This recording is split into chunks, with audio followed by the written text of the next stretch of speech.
Hi viewers, welcome to our channel. ప్రస్తుతం మనతో పాటు టీడీపీ స్పోక్స్ పర్సన్ సూర్యదేవ లత గారు ఉన్నారు. వారితో ఒకసారి మాట్లాడదాం.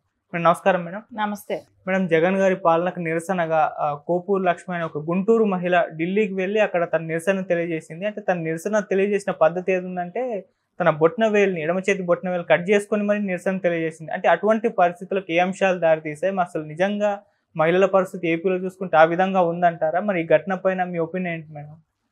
ఇప్పుడు పత్తిపాటి లక్ష్మి తన మూలాన తను వెళ్ళి ఢిల్లీ వరకు వెళ్ళి నిరసన తెలిపారు అని అంటే జగన్ చేసే అరాచకాలు ఢిల్లీ వరకు పాకాయినట్టే. ఎందుకంటే ఇక్కడ ఉన్న స్టేట్లోని అక్కడ తెలియపరచడానికి పోలీస్ డిపార్ట్మెంటే కానివ్వండి, ఏదైనా నాయకుల దగ్గరికి వెళ్తేనో అధికారుల దగ్గరికి వెళ్తేనో ఎవరు స్పందించకపోబట్టే ఆవిడ ఢిల్లీ వరకు వెళ్లాల్సి వచ్చిందనేది మనకి ఇక్కడ స్పష్టంగా అనిపిస్తుంది. కొవ్వూరు లక్ష్మి పత్తిపాడు నియోజకవర్గంలో ఉన్న తను సుచరిత గారి మీద పలు దఫాలు తన నిరసనని తెలియజేయటమే కానివ్వండి, ఆవిడ చేసే అరాచకాల గురించి చెప్పటమే కానివ్వండి, ఇవన్నీ చేసింది. సో అవన్నీ చేస్తున్న తరుణంలో కూడా ఆవిడ మహిళలతో డ్రగ్స్ అమ్మించడం కూడా చేస్తున్నారని, సో గంజాయి అమ్మిస్తున్నారని, మహిళల్ని కొంతమంది వాటికి బానిసలు చేశారనేది. సరే అక్కడ మహిళలని అంటే మిస్సింగ్ కేసులు ఒక 30,000 మంది మహిళలు ఇప్పటి వరకు రాష్ట్ర వ్యాప్తంగా మిస్ అయ్యారు. సో ఎక్కడా కూడా దాని గురించి ఒక కంప్లైంట్లు ఇచ్చిన దాఖలాలు చాలా తక్కువ. అంతమంది మహిళలు మిస్ అయినా కూడా ఎక్కడికి వెళ్తున్నారు, ఏం చేస్తున్నారు, ఇవన్నీ కూడా ప్రతిసారి ఆవిడ హోమ్ మినిస్టర్గా సుచరిత గారు హోమ్ మినిస్టర్గా ఉన్నప్పుడు కూడా దీని గురించి చర్చించినా కూడా ఎప్పుడు ఆవిడ రెస్పాండ్ అయ్యేవాళ్ళు కాదు. సరే ఇవన్నీ బయట పెడుతున్నారనే కానివ్వండి, వాళ్ళ మీద సొంతంగా వాళ్ళ మీద పర్సనల్ అటాక్ చేయటమే కానివ్వండి, ఇలాంటివన్నీ చేశారు. కబ్జాలు చేయటమే కానివ్వండి, ల్యాండ్స్ తీసుకోవటమే కానివ్వండి, ఇంకా విపరీతమైన ఇది చేస్తున్నారు. అంటే పత్తిపాడులో జరిగేటి వారి వరకు కొన్ని రీజన్స్ అవి జరుగుతూనే ఉన్నాయి. కానీ రాష్ట్ర వ్యాప్తంగా కూడా తీసుకుంటే మహిళల మిస్సింగ్ ఉంది, గంజాయి మహిళలకి అలవాటు చేయటం, ఆ గంజాయి మత్తుల్లో మహిళల్ని ఎలా కావాలంటే అలా వాళ్ళు వాడుకునే విధంగా తయారు చేసుకోవటమే కానివ్వండి, వాళ్ళ కొంతమంది మాన ప్రాణాలు 2 పోవటమే కానివ్వండి, ఇవన్నీ కూడా చూస్తూనే ఉన్నాం. ఎందుకంటే ఇలాంటివి జరుగుతున్నా కూడా అక్కడ పోలీస్ వైఫల్యం ఖచ్చితంగా కొట్టొచ్చినట్టు కనపడుతోంది. ఎప్పుడు పోలీసులు పట్టించుకోలేదు. సరే ఆవిడ ఆలోచన దీని గురించి ప్రధాని గారికి చెప్దామనే కానివ్వండి, రాష్ట్రపతి గారి దృష్టికి తీసుకెళ్లాలనే కానివ్వండి, సుప్రీంకోర్టు ప్రధాన న్యాయమూర్తి గారి దగ్గరికి తీసుకెళ్లాలనే కానివ్వండి ఆవిడ ఆలోచన. సరే వినతి పత్రం తీసుకొని వెళ్ళటానికి ఢిల్లీ వరకు వెళ్ళారు. కానీ ఒక సామాన్య మహిళకి అంత దూరం ప్రధానిని కలిసే అవకాశం కానీ, రాష్ట్రపతి గారిని కానీ, సుప్రీంకోర్టుని ప్రధాన న్యాయమూర్తి గారిని కానీ కలిసే అవకాశం రాదు కదా. సో ఆవిడకి ఆ అవకాశం దొరకలేదు. అందుకని ఆవిడ తన ఎడమ చేతి వేలు అయిన బొటన వేలుని నరుక్కోవటం జరిగింది. సరే అప్పుడు కానీ చర్చకు వస్తుంది అంటే ఢిల్లీలో ఇప్పుడు ఇది జరిగితే ఢిల్లీ సాక్షిగా ఇది జరిగింది కాబట్టి రేపు పొద్దున మొత్తం ఇండియా మొత్తం ఇది ఒక చర్చ అవుతుంది. అంటే ఏపీలో ఇంత దారుణంగా ఉన్నారా, మహిళల పరిస్థితి ఇంత దారుణమా, ఏపీ సీఎం ఏం చేస్తున్నాడు, ఇన్ని 5 సంవత్సరాలుగా ఈ అరాచకాన్ని భరిస్తున్నారు కదా వాళ్ళు అనేది అయితే మొత్తం దేశవ్యాప్తంగా కూడా ఇది చర్చ అయ్యే అవకాశం ఉంది. కాబట్టి ఖచ్చితంగా తనకి వచ్చిన ఆలోచనకే కానివ్వండి, దీన్ని ఎలాగైనా అరికట్టాలి, నా వంతు ప్రయత్నం నేను చేయాలనే ఉద్దేశంతోనే కానివ్వండి ఆవిడ వెళ్ళి అక్కడ వేలు కట్ చేసుకోవటం జరిగింది లక్ష్మి. సరే అవన్నీ వేలు కట్ చేసుకున్న తర్వాతైనా వైసీపీ నాయకులు వదులుతారా? ఆవిడని ట్రోల్ చేస్తున్నారు. ఆవిడని ట్రోల్ చేయటం, అసభ్యంగా మాట్లాడటం, ఇవన్నీ చేస్తున్నారు. అంటే ఒక మహిళకి రక్షణే లేదా? ఒక మహిళ తన ఒపీనియన్ తను ఓపెన్గా చెప్పుకునే ఇది లేదా? తనకి జరుగుతున్న అన్యాయం గురించి చెప్పుకోవటానికి లేదా? సరే ఇవన్నీ మనం ఆలోచిస్తున్నాం. కానీ జగన్మోహన్ రెడ్డి సొంత చెల్లెలకి కూడా ఏం చేస్తున్నాడు అనేది ప్రపంచం మొత్తం మనం చూస్తూనే ఉన్నాం. చెల్లెల్ని ట్రోల్ చేస్తున్నారు, చెల్లెల్ని చంపడానికి ప్రయత్నిస్తున్నారు.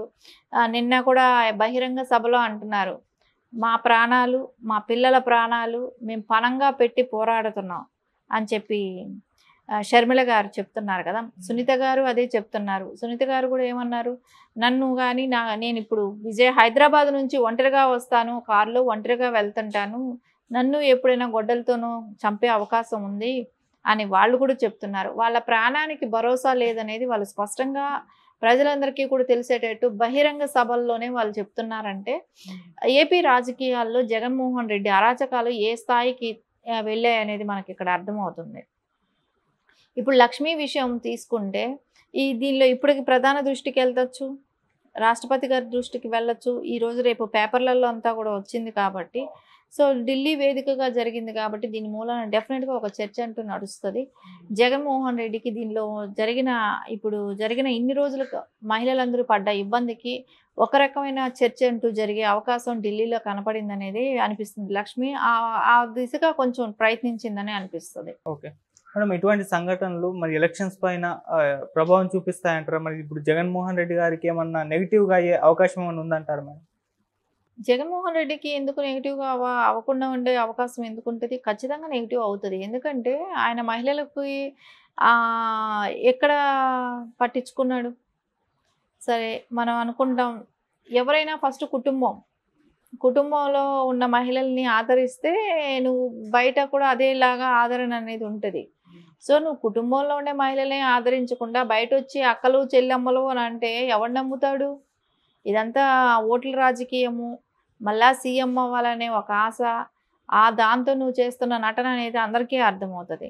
సొంత తల్లి నీ కోసం భయపడి వెళ్ళిపోయింది, ఇక్కడుంటే నన్నేం చేస్తారనే భయపడి వెళ్ళిపోలేదా? సో సొంత చెల్లెళ్ళు ప్రాణానికి భయపడుతున్నారు, సొంత మేనగోడళ్ళు మేనల్లుడైన వాళ్ళు కూడా భయపడుతున్నారు అంటే నీ ఇది అరాచకం ఏ స్థాయిలో ఉంది? సో అనేది ఎవరికైనా ఏదైనా విషయం తెలిసేదంటే ఫస్ట్ కుటుంబ సభ్యులే గ్రహిస్తారు వాళ్ళు ఎంత దుర్మార్గులు అనేది. తర్వాత బయట వచ్చాక ప్రపంచానికి తెలుస్తుంది. కానీ కుటుంబ సభ్యులు గ్రహించబట్టే కదా వాళ్ళు స్వచ్ఛందంగా బయట వచ్చి బహిరంగ సభల్లో చెప్తున్నారు వాళ్ళు చంపే అవకాశాలు ఉన్నాయి అని వాళ్ళు చెప్పుకుంటున్నారంటే అది ఖచ్చితంగా నిజమై ఉంటుంది కదా. అదేలాగా రేపు పొద్దున రాష్ట్రంలో ఉన్న మహిళలకే కానివ్వండి భరోసా ఉండదు అనేది అయితే ప్రజలందరూ కూడా గ్రహిస్తారు. ఇప్పుడు ఖచ్చితంగా అది ఎలక్షన్ మీద అయితే తనకి ఆ ఎఫెక్ట్ అయితే ఖచ్చితంగా పడుతుంది. ఎట్లాగో ఈ గులకరాయి డ్రామా ఆడటం చేశాడు, ఈ డ్రామా ఫెయిల్యూర్ అయింది. సో ఇది ఎక్కడ ప్లస్ అవ్వలేదు. ఇంకోటి పిల్లల భవిష్యత్తు దారుణంగా దెబ్బతీస్తున్నాడు. ఎందుకంటే ఇంజనీరింగ్ కాలేజీ స్టూడెంట్ కూడా మొన్న వాళ్ళ మీద కూడా కాలేజీ యాజమాన్యంతో చెప్పి సస్పెండ్ చేయించాడు. ఎందుకంటే ఈయన వెళ్ళిన చోట పవన్ కళ్యాణ్ గారిని పోవడం జరిగింది, అందుకోసం వాళ్ళని సస్పెండ్ చేయించాడు. మనం అదే గులకరాయి సతీష్ని తీసుకుంటే అతను మైనరు, ఆ పిల్లాడిని జైల్లో పెట్టించడమే. ఇదంతా చూస్తుంటే యువతకి మహిళకి ఎక్కడ రక్షణ లేదనేది అయితే ఖచ్చితంగా కనపడుతూనే ఉంది. ఇంకా రైతులకు సంబంధించిన వాళ్ళని కూడా ఇబ్బంది పెడుతున్నాడు. వ్యాపారస్తులుగా ఎవరు సెటిల్ అవ్వలేకపోతే, ఎందుకంటే అక్కడ బ్లాక్ మెయిలింగ్. సో వీళ్ళు ఏమైనా అక్కడ ఇండస్ట్రీస్ అవి రావాలంటే వీళ్ళకి కావాల్సిన కప్పం కడితే కానీ అవేమీ రావు. కప్పం అట్లా కడదామన్నా కూడా వాళ్ళు రారు, ఎందుకంటే భయపడుతున్నారు. నువ్వు ఇక్కడికి రావాలంటే రాజకీయాలలో శవ రాజకీయాలు ఎక్కువయ్యాయి జగన్మోహన్ రెడ్డి హయాంలోనే. సో అందుకని ఎవరు వచ్చే పరిస్థితి అయితే కనపట్లేదు. అందుకని జగన్మోహన్ రెడ్డి ఓడిపోతే కానీ ఆ రాష్ట్రం బాగుపడదు అనేది అయితే ఖచ్చితంగా అందరు ప్రజలకు ఉంది కాబట్టి ఖచ్చితంగా ఓడించే అవకాశం అయితే ఉంది. ఓకే మేడం, అంటే ఈ విధంగా నిరసనలు తెలియజేయడం అనేది మనం రేర్గా చూసుకుంటాం, ఇంత ఎక్స్ట్రీమ్కి వెళ్ళేసి తెలియజేయడం అనేది. అయితే దీనిపైన భిన్నాభిప్రాయాలు వ్యక్తం అవుతున్నాయి. కొంతమంది ఏమంటారంటే మరీ అంత చేసి అవసరమా అని చెప్పేసి అంటున్నారు. మరి మీ ఒపీనియన్ ఏంటి మేడం? ఎవరు ఎంత చేసి అంటే మరి వేలు కోసుకొని నిరసనలు తెలియజేయాలా అని? ఖచ్చితంగా అయితే ఇప్పుడు ఎవరి దృష్టి ఆకర్షించాలి, అక్కడ తను వెళ్ళింది ఎందుకు తెలియపరచడం కోసం వెళ్ళారు. సో అక్కడ ప్రధాని గారిని కలవటానికి సామాన్య మహిళలకి అవకాశం ఉండదు కదా, రాష్ట్రపతి గారిని ఎవరిని కలవలేరు వాళ్ళు. సో అలాంటప్పుడు తన బాధని తెలియపరచడమే కానివ్వండి, మళ్ళీ ఆవిడ వచ్చి ఇక్కడ ఉంటే మళ్ళీ ఆవిడని చంపే ప్రయత్నం చేస్తారు, ఆవిడకి రక్షణ లేదు. సో చావో రేవో ఏదో ఒకటి తేల్చుకుందాం అన్న సిచ్యువేషన్ ఉన్నప్పుడు అలాంటివి తప్పకుండా చేస్తారు. ఎందుకంటే ఇక్కడికి వచ్చిన తర్వాత చంపటానికి కూడా వీళ్ళు వెనకాడరు కాబట్టి. సో ఆ భయాంతో అక్కడే ఆవిడ అలా చేసి ఉండొచ్చేమో. Okay madam, thank you so much. Thank you.